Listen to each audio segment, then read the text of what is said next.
Yan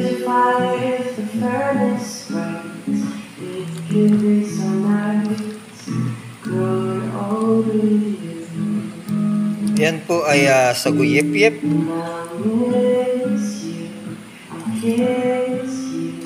Tapos susunod po natin yung Malaga na inihaw.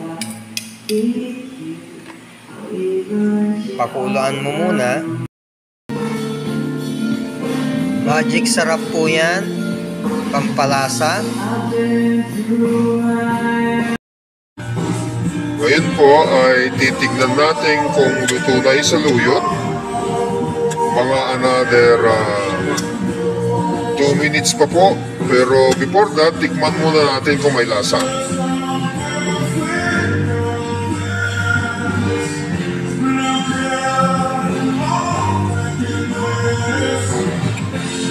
Lasang Jollibee.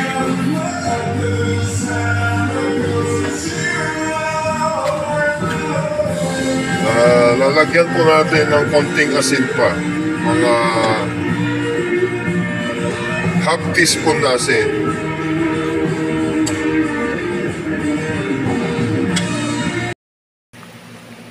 Yan po, luto na siya.